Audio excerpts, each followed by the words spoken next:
Good morning, everybody. Good morning, Rabbi. We're learning Mishnah Yeshkalim, Parak Zayin, Chapter 7, Mishnah Gimel, Mishnah 3. So yesterday, the previous Mishnah discussed what happens when you find money in different parts of Yerushalayim. Now the discussion is if you find meat, pieces of meat. Basar shenimtza ba'azara. Let's say you find a piece of meat in the Azara, in the courtyard of the Beis HaMikdash. So you got to figure out what status it has. Evarin, if they are limbs, that means large pieces, oilis, then you have to assume that they're from an animal that's supposed to be an olah, a burnt offering. If you find small pieces or slices, then chatais, then you assume that it's from a sin offering. An olah offering, we understand, is a burnt offering, completely burnt. Everything's burnt. And because everything was burnt, when it was cut into pieces, it was cut into large pieces. So if it's large pieces, you can assume it's an olah. If it's a chatas, if it's a sin offering, and the same thing would apply if it would be an asham, or guilt offering, that's eaten. The meat is eaten. And therefore, it's going to be cut into small pieces. So if you find it as large pieces, you have to assume it came from an olah. If it's small pieces, you assume it came from a chatas, a sin offering, or an asham. And this is when you find it in the Azara in the courtyard of the Beis HaMikdash. And that's because these things must remain within the courtyard of the Beis HaMikdash. Yerushalayim. Now let's say you're already in Yerushalayim and you find a piece of meat there. So what do you assume it is? Ziv chay shlamim. You assume it is from a shlamim carbon. A shlamim carbon is a carbon that is allowed to be eaten in Yerushalayim. Of course, it's slaughtered in the Beis HaMikdash. Its fats are put on the mizbeach, on the altar, and the meat is eaten by the people who bring it. And they don't have to eat it in the courtyard. They could actually eat it throughout Yerushalayim. A chatas, a sin offering, is eaten by the kohanim, and it can only be eaten in the azar in the courtyard. While if you're talking about a shlamim carbon, that could already be eaten throughout Yerushalayim. So if you find the piece of meat in Yerushalayim, so then you have to assume that it's shlamim meat. Why don't you just say it's somebody's steak that fell out of their bag? The answer is because in the times of the Mishnah, the majority of meat being eaten in Yerushalayim was shlamim, was from a carbon shlamim. So therefore, if you find the piece of meat in Yerushalayim, then you have to assume that it's shlamim. It's not going to be a chatas, right? It's not going to be a chatas because the chatas can't go out of the courtyard. So if you're finding these pieces of meat or the slices of meat in Yerushalayim, then, or it could be even if it be a large piece of meat, you're going to assume that it's a shlamim carbon because an olah, a chatas, an asham wouldn't be able to be taken out of the courtyard.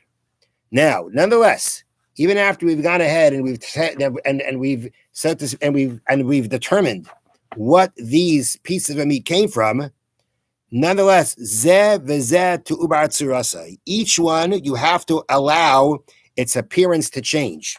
I'll explain to you what that means. In any of these cases, you've got to let the appearance change. And then go ahead and take it to the burning area for invalid carbonis.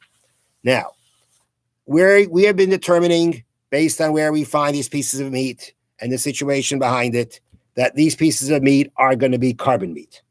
They may be an olah, they may be a chatas, they may be a shlamim.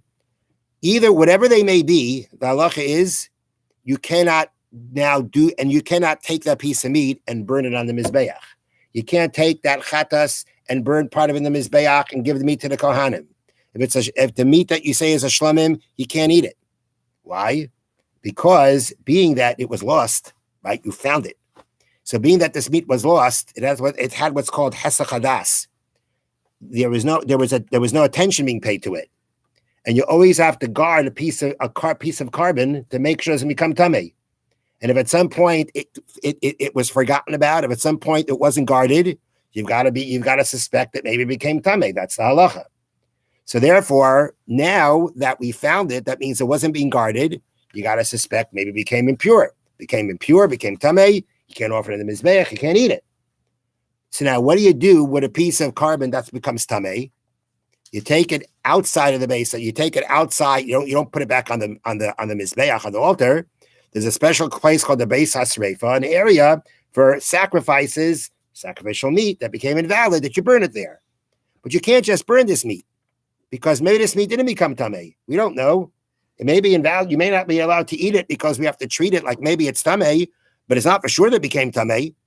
So I can't burn it either. So what do I have to do? It's called to ubar tzirasai. Its appearance should change. In literal sense, or the wording means to say you got to leave it around until it kind of changes colors, which is not really literal translation, but that's just the wording. Ubar tzirasai means you got to leave it around. When you leave a piece of meat around, right? Color changes. Doesn't have that same robust look to it. But the meaning here, when we say let its appearance change, means you should let it become what's called nicer. You should let it become leftover. By any carbon, right? Whether it's an ola, whether it's a chat, or it's the shlamim, regarding an ola, there's a specific time when it has to be burnt by. You've got the day that it was offered, you got the following night. Those are the times to burn it. If you miss burning it, then it becomes what's called nicer. It's leftover. It's invalid. It becomes puzzle, becomes invalidated. And then you can take it to the Beis HaSreifa. Then you can take it to the burning area to burn. If we're talking about a chatas, or we're talking about a carbon taida, a chatas has the day it was slaughtered and the following night to be offered and eaten, because the chatas meat or the usher meat is eaten by the kohanim. That's their time. If you get through that night and you get to the next day, it becomes nicer, becomes leftover, it becomes absolutely invalidated as leftover. That's an invalidation on any kind of carbon, nicer, leftover past its time. A shlamim actually has the most amount of time. For a shlamim, if you got the day it was slaughtered, the following night, and the following day. So you got to get to the second night before it becomes nicer. So, but in all these cases, you have to let them become nicer, because you can't burn them as is, but you can't eat them. You can't eat them because they went unwatched. You can't burn them and because they went unwatched, maybe they became tamei, but maybe they didn't become tamei, so you can't burn them. So you got to leave them. You have to basically intentionally leave them around to become invalidated, absolutely invalidated, as nicer as leftover, and then you can burn it. Then the Mishna concludes, Nimtze b'gvulin. Now let's say you found it b'gvulin in the provinces. That means outside of Yerushalayim. You found these pieces of meat. Okay, so if it's outside Yerushalayim, it's not going to be any kind of sacrificial meat. It's not going to be carbon meat because they can't go to Yerushalayim. So now the question is, basically, you find a piece of meat. Is it kosher? Is it not kosher? Maybe this was meat that's called a nevela. It came from an animal that wasn't shechted, it wasn't slaughtered properly, and then you can't eat it. So now we say like this: Nimtze b'gvulin. The meat was found in the provinces, the areas outside of Yerushalayim. Eivarin, big pieces. Limbs, big pieces. Nevelis. You assume that it's not kosher, because any kind of animal that was found to be not kosher when it was slaughtered, so you can't eat it. So what do they do with it? They didn't have the option. I don't know, for some reason, have the option of selling it to the goyim. They used to feed it to the dogs. And when you fed it to the dogs, you didn't bother making nice slices. You cut it up in big pieces and you gave it to them. So if it's a varin, if it's large pieces, the velis, you gotta assume that it was not slaughtered properly or whatever. It's not kosher. Not because it's not kosher meat, but because the slaughtering didn't allow it to be eaten. Chatichais. Let's say you find it as slices, then mutaris. Then you can say it's permissible, because if it's slices, that means it was meant to be eaten, and if it was meant to be eaten, and we're talking about in an area where there are mostly Jews, so we can assume that it came from a Jew. Therefore, you can go ahead and you can eat it. You can assume it was shechted properly. You can assume that it came from a Jew and it was shechted properly. If you'd be in an area that you didn't have a majority of Jews, it would be half Jews, half non-Jews, and you find a piece of meat, maybe it fell from the non-Jew. So therefore, you wouldn't be able to eat it.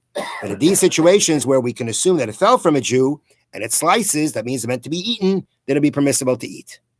Ubishas haregel shahabasar meruba.